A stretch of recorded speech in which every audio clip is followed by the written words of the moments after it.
हमें इस बात को अच्छी तरह से समझ लेना चाहिए कि जीवन में कोई भी चीज हमेशा एक समान नहीं रहती है। वक्त के साथ सब कुछ बदलता है। किसी भी परिस्थिति में धैर्य नहीं खोना चाहिए, क्योंकि अगर आज आपके ऊपर दुखों का पहाड़ टूटा है तो भी ये वक्त चला जाएगा, और अगर आज आप किसी चीज को लेकर बहुत खुश हैं तो भी ये वक्त गुजर जाएगा। उनकी परवाह मत करो जिनका विश्वास वक्त के साथ बदल जाए। परवाह सदा उनकी करो जिनका विश्वास आप पर तब भी बना रहे जब आपका वक्त बदल जाए। रिश्ता चाहे जो भी हो, मजबूर नहीं मजबूत होना चाहिए। श्री कृष्ण कहते हैं, हर किसी की जिंदगी में समस्याएं हैं, लेकिन इंसान खुद की समस्याओं को ही सबसे ज्यादा और सबसे बड़ा समझता है। कड़वा है पर सच है। इंसान का व्यक्तित्व तभी निखर कर आता है जब वो अपनों से ठोकर खाता है। अगर कोई तुमसे कुछ मांगे तो उसे दे देना, क्योंकि भगवान ने आपको देने वालों में रखा है, मांगने वालों में नहीं।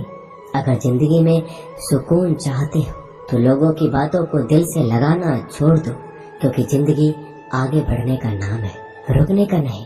श्री कृष्ण कहते हैं, वक्त की मार से गुजर रहे हो तो घबराओ नहीं, आप निखर रहे हो। कुछ तो कमी का ही एहसास है, वरना गंगा पर इतनी भीड़ नहीं होती। प्रेम कभी भी अपनी जरूरत पूरी करने के लिए नहीं होता। प्रेम हमेशा एक दूसरे के सुख दुख में साथ और भावनाओं को समझने के लिए होता है। अगर आपका कोई शत्रु नहीं है तो इसका मतलब ये है कि आप उन जगह पर भी खामोश थे जहाँ बोलना बहुत जरूरी था। जीवन में आगे बढ़ना है तो बहरे हो जाओ, क्योंकि अधिकतर लोगों की बातें मनोबल गिराने वाली होती है। बोलने से पहले सोच लो, क्योंकि बोलने के बाद पछताया नहीं जाता। आगे बढ़ने वाला व्यक्ति कभी भी किसी का बाधा नहीं पहुंचाता, और दूसरों को बाधा पहुंचाने वाला व्यक्ति कभी भी आगे नहीं बढ़ सकता।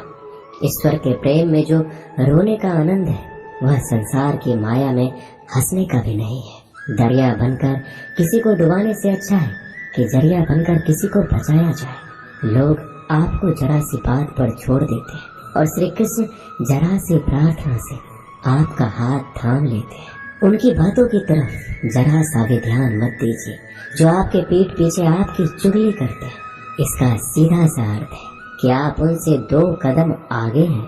उपवास हमेशा अन्न का ही क्यों, लोभ, लालच, चुगली, काम, क्रोध और गंदे विचारों का भी करना चाहिए। स्वार्थ तो मनुष्य के व्यवहार में शामिल है।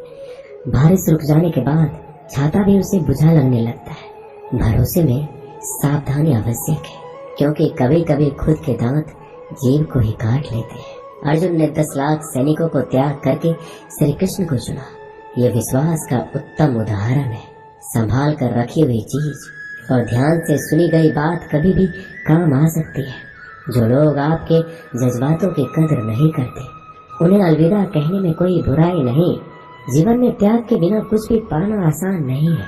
बुद्धि तो सबके पास होती है, परंतु चालाकी करना या ईमानदारी यह संस्कारों पर निर्भर करता है। लड़ने की ताकत सबके पास होती है, लेकिन किसी को जीत पसंद आती है तो किसी को रिश्ते। जिंदगी को कभी तो खुला छोड़ दो, क्योंकि बहुत संभाल के रखी हुई चीज वक्त पर नहीं मिलती। 2 अक्षर का होता है लक, 2.5 अक्षर का होता है वक्त, और 3 अक्षर का होता है नसीब, और सारे 3 अक्षर की होती है किस्मत। पर ये चारों के चारों अक्षर मेहनत के सामने छोटे पड़ जाते हैं। जिन्होंने समय पर साथ दिया, उन रिश्तों की कदर समय से भी ज्यादा करनी चाहिए। हृदय से जो दिया जा सकता है वो हाथों से नहीं, और मौन से जो कहा जा सकता है वो शब्दों से नहीं। जिसने अपने मन को काबू कर लिया, उनकी सफलता को भगवान भी नहीं रोक सकते। हर करीबी इंसान को अपने राज मत बताओ, क्योंकि जो आपके साथ है कल आपके खिलाफ भी हो सकते हैं। शंका का कोई इलाज नहीं, और चरित्र का कोई प्रमाण नहीं होता। मौन से अच्छा कोई साधना नहीं, और सत्य से तीखा कोई बाण नहीं। घमंड से भी कुछ रिश्ते अक्सर खत्म हो जाते हैं। हर बार कसूर गलतियों का नहीं होता, बस तुम खुद से मत हारना, बाकी सब श्री कृष्ण देख लेंगे। संभाल कर रखी हुई चीज और ध्यान से सुनी गई बात कभी भी काम आ सकती है। जीवन जीने के लिए मौन आवश्यक है, परंतु जब बात मर्यादा की आती है तो शस्त्र उठाना अनिवार्य हो जाता है। जिंदगी एक बार मिलती है, ये बिल्कुल गलत है। सिर्फ मौत एक बार मिलती है। जिंदगी तो हर रोज मिलती है। कोई भी इंसान ऐसे अपने आप को नहीं बदलता। जिंदगी में कुछ ऐसे हादसे होते हैं जो इंसान को बदलने पर मजबूर कर देते हैं। अरे कुछ नहीं मिला तो कम से कम तजुर्बा तो मिलेगा। आप दुख के रास्ते पर ही चल पड़ो। कभी पीठ पीछे आपकी बात चले तो घबराना मत, क्योंकि बात उन्हीं की होती है जिनमें कोई बात होती है। तुम कौन हो इससे किसी को कोई फर्क नहीं पड़ता, लेकिन तुम्हारे अंदर क्या गुण है इससे